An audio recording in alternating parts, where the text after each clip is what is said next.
Is Casper cooked? Now, personally, I don't think about it that way. And the reason why a lot of people have been asking me that is because Casper literally around an hour ago reached a new all-time low. So that means it's the lowest it's ever been in history around an hour ago.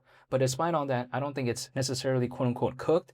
And I know it sounds a little bit bizarre, but I'll give my rationale in today's video, even though I am not telling anyone to do anything. It's just my personal perspective, and nothing I say is financial advice. Now, if we take a look at it, why, despite Casper being this low, why am I not concerned?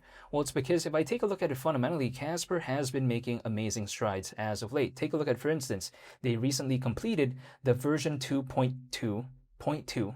I know it's a mouthful, but besides that, they recently completed the version 2.2.2 mainnet upgrade. So that was pretty impressive. Now, granted, people like to say, well, it didn't really do much as of late. I get it, but at the same time, that is a massive fundamental accomplishment. Not to mention as well, we take a look at the Casper manifest roadmap, right? In which we're seeing EVM compatibility and how that's coming, apparently soon. EVM stands for Ethereum Virtual Machine. So if Casper has, let's say, tremendous EVM compatibility, that's only going to allow Casper to have better notoriety moving forward. The reason why is because as a layer 1 blockchain, Ethereum is just way more popular than Casper, right? So if Casper were to have tremendous EVM compatibility, it would be so awesome for it. And as evidently seen in the manifest roadmap, so to speak, EVM compatibility seems to be coming soon. So that is something I'm looking forward to fundamentally. Now, if we take a look at it as well, we take a look at how in the roadmap, we're seeing aspects of the AI toolkit. Now, we take a look at this. Why could this matter? Well, it's because AI seems to be kind of a focus lately. Now, people like to say, well, who cares about that? This space, it's not seeing much attention when it comes to that. I get it. A lot of the attention as of right now is when it comes to stocks in regard to AI. But what happens if that AI narrative were to come in? Casper, because it's preparing right now, because it's being proactive, it's going to be in a better position to hypothetically receive that AI wave, so to speak, if it were to come into this space. But that's a big if. But at least they're trying, and at least they're preparing. I mean, beyond that, they can't really do much, but it's kind of like the thought that counts. Now, on top of that as well, Casper, they're kind of leading towards also an aspect of RWAs in terms of one of the key focuses. Now, what are RWAs? Now, RWA stands for real world asset. And just to give an example, basically, RWA tokens, they're digital representations of physical assets on the blockchain. And they could be used for market sectors like, for instance, real estate or art and also many others. But those are just some examples. Case in point, take a look at Stellar, which is very focused on RWAs. And Stellar, it's so massive, right? So clearly it's a trend as of right now that a lot of these projects are kind of leaning into. And I'm seeing Casper kind of hypothetically do the same too when it comes to RWAs.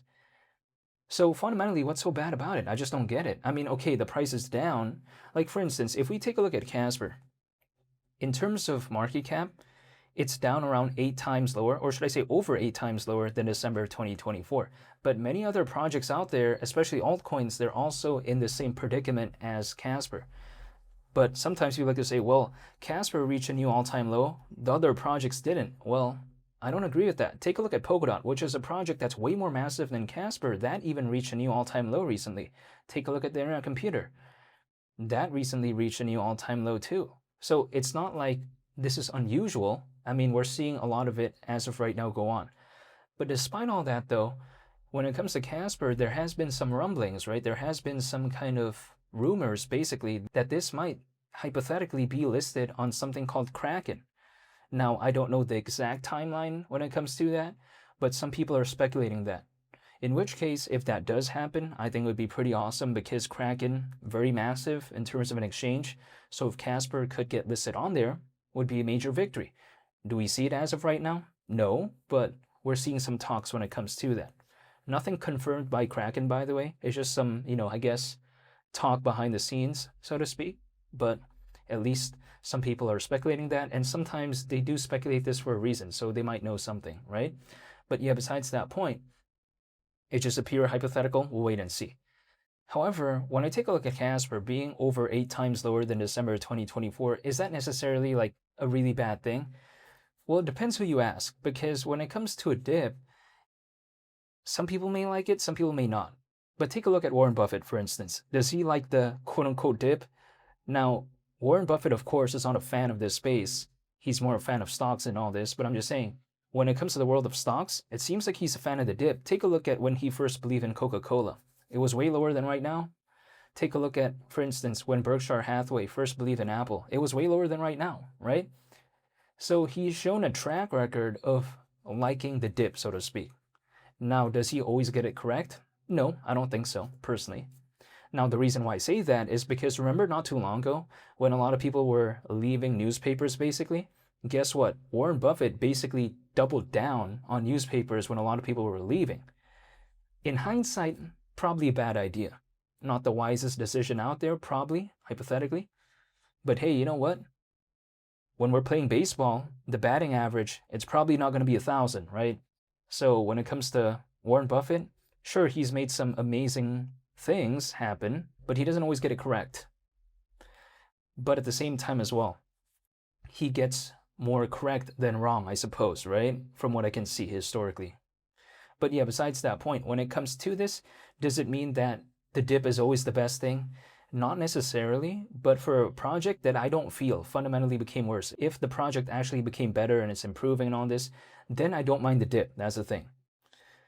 So it really depends. I don't mind things being low because I am hypothetically dollar cost averaging once a month approximately. So it's not a big concern to me, basically, when things are low, because I'm in this space in terms of my mindset being years anyways. Like, I don't mind waiting for years, I should say. I'm not trying to be here for a couple days or a couple weeks. That's not the case.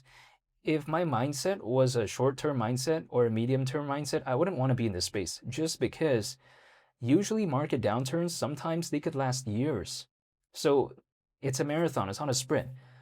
But I don't mind though, because I don't mind waiting. But if I did mind waiting, like if let's say waiting for quite a while was so bothering to me, like if I was so bothered by that, then I wouldn't be in this space. That's it. But at the same time as well, like literally, Casper, I think in 2026 is the best it's ever been. Again, take a look at the recent mainnet upgrade, which I talked about earlier on in this video. And I talk about also the roadmap. You know, I mean, they're doing things, right? EVM compatibility, supposedly it's coming. We take a look at the recent version 2.2.2 mainnet upgrade, right? So when it comes to this, I mean, I don't see what fundamentally bad happened to it. And also I take a look at Casper and its focus in regard to AI, so to speak, and also RWAs. I think Casper fundamentally is better right now than in 2025 and 2024. Now, people like to say, well, if it became better, why is it cheaper? Well, this is just how the space works sometimes, especially during a market downturn or let's say during a bear market. That's usually what happens. But on the flip side as well, when it comes to this, I don't mind it being low. And again, Casper, just going back to December 2024 levels, were over 8 times lower than that. Bitcoin is not over 8 times lower than December 2024. Neither is BNB and neither is Ethereum. It's just not. So if it could just go back there, I'm already going to Sizzler, you know, the restaurant, but I'm not telling anyone to do anything. But of course, as of right now, I can't really do much other than wait. But again, when people like to ask me, oh, is this cooked? I don't think so, because I think the definition of being cooked is if, like, let's say it's fundamentally broken, then I think it's cooked. But let's say a project that has a decent following and being down during a time when the space isn't doing the best anyways, if let's say that's what's going on, then I won't think it's cooked because it's doing nothing unusual. In a sense where there is a bunch of random memes I've never heard of, they're going down. Casper is also down. Bitcoin is also down. There's almost like no differentiating factor as of right now. The common denominator as of right now is that a lot of projects out there, they're basically down, either good or not so good. They're just all kind of going down as of right now because the space isn't doing the best. So at a time when the market isn't doing the best, and let's say, you know, things are very low, I'm going to focus on the projects that I'm a fan of, fundamentally speaking.